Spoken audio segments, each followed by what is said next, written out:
So David Margolis profiles Dennis Prager in the Jewish Journal in 1992. Uncomfortable with his lack of academic credentials, he's lectured hundreds of times to American audiences about Soviet Jewry. That wasn't the only subject in which he claimed expertise.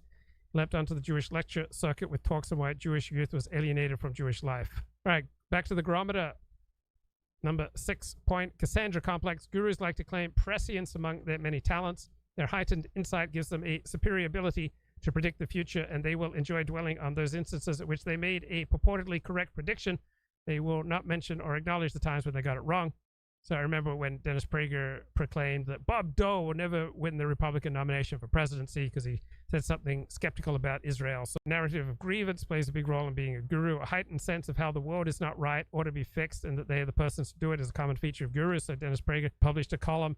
Could it happen here? It is happening here. We're becoming Nazi Germany, guys. Unfortunately, the broader public has failed to recognize the guru's genius, has failed to heed their advice, and thus the world lurches from calamity to calamity because you guys aren't listening to Dennis Prager. So gurus position themselves as a Cassandra. They see the future. They warn of calamities that will be avoided if only they are heeded. And then if you're a follower, you get a positive role because you get to support, defend, and promote the guru. And by so doing, you can make the world a better place. So I would give Dennis Prager a 5 out of 5 on this scale.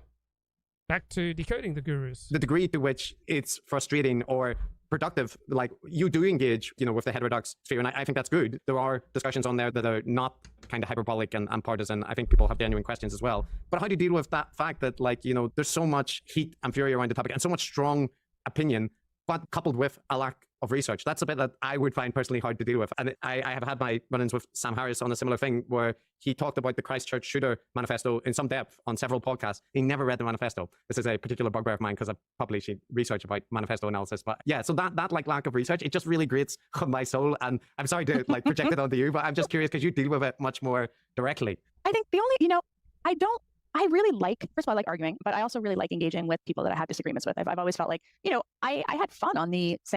Yeah, Putin and Zelensky definitely need to sit down with Dennis Prager so they can sort out their disagreements. Prager's Cassandra complex.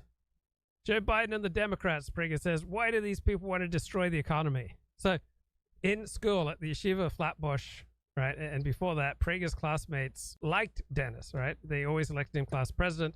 They were amused by his big mouth, but it never occurred to them that he was a good source for truth or for morality. So in the more than 50 years since Dennis Prager graduated high school, none of his classmates, to the best of my knowledge, have changed their opinion about Dennis Prager just being a big mouth.